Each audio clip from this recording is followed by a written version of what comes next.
What up guys, welcome back to the channel, it's your boy. This series has turned from a social media hit into a manga series starting in the month of November. Like, this came out like a day or two ago. And if you don't know the rom-com shorts, it is called I Asked My First Girlfriend Why She Went Out With Me. Now that is just the rom-com shorts that you've seen on like Twitter and other social media sites.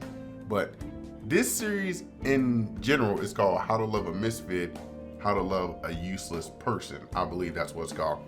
And it's literally the same thing. It's like a prologue or the collection of all the rom-com shorts put together to start one chapter. In a sense, you have an MC who feels useless, and then you have a girlfriend who is just so toxic and condescending towards this person that it's just crazy what they go through. Like, just starting off from here, going up from here. The dude is asking, why did you become a girlfriend for someone like me? Well, why do you think? You've got no talent, you've got no education, you've got no money, a worthless person bottom of the barrel, but just seeing you like that makes me feel so happy. Now that is just a condescending bitch.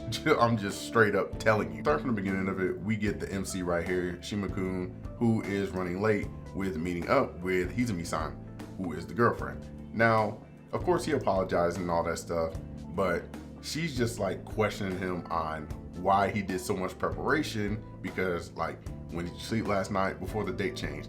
Did you take in any type of caffeine? No, I didn't. And did you set an alarm? With both my clock and phone, 3 sets at that.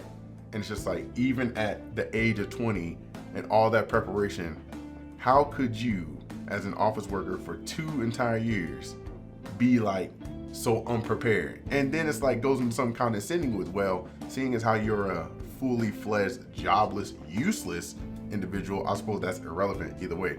I'm sorry, truly. And you know, he's apologizing and he's just like getting so depressed about it, and she's just enjoying this. She is so toxic. Like, oh my God, how can you be so toxic and like this person? Like, I knew what I was getting into when I was reading this. I knew exactly what I was getting into when I was reading it, but this is his first girlfriend, and you know, he's just going with it. They go see a movie, he falls asleep. It's like, what the fuck, man? Like, you can't get any worse than that. You can't get any worse than that, falling asleep on your girl while watching the movie. Now we head to the restaurant. The restaurant's right here. He apologizing, and she's just like, I'm so over it. You don't have to keep apologizing to me for that. I got to see something amusing anyway, the movie, and I got to see his sleeping face. She enjoyed his sleeping face.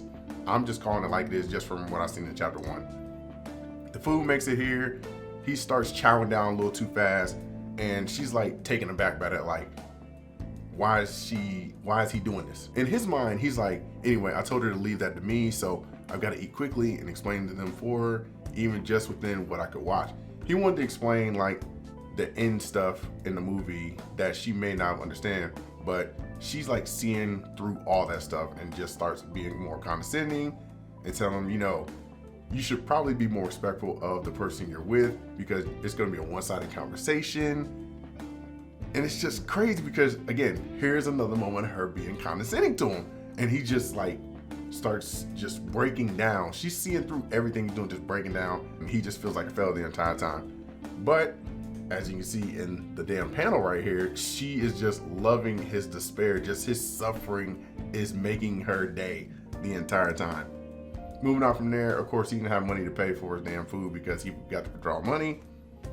I don't know how this man was so unprepared, but I mean, he did wake up late.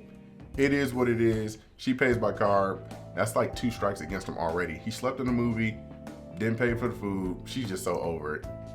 But she says this, and it's like, do you really believe that? The dinner I had with you was the most delicious one I've had in a while? Yeah, really, bitch. So near the end of the chapter, anyway, you know, he's still being apologetic and feeling that he's just a useless person.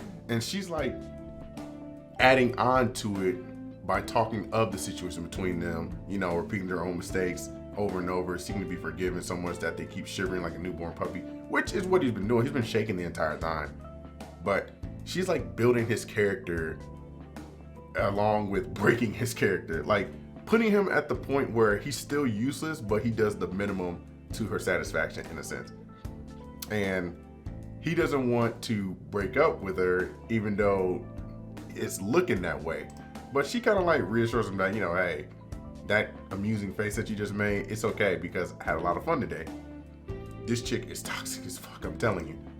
And this scene right here, this panel, I should say, is just, it's crazy because when I think of someone saying, I like you, so please forgive me, okay? Like, she's not serious. She's very not serious about her words. She was not serious, but she wants to be forgiven? Right. And so as soon as he wanted to say, I like you, the bus or train or something comes in and like ruins that moment, and it just takes it from there. But for the most part, this is just a basic toxic series.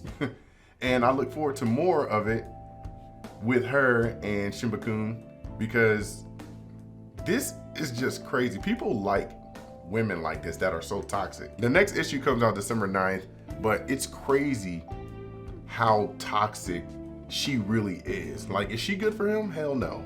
Is he good for her?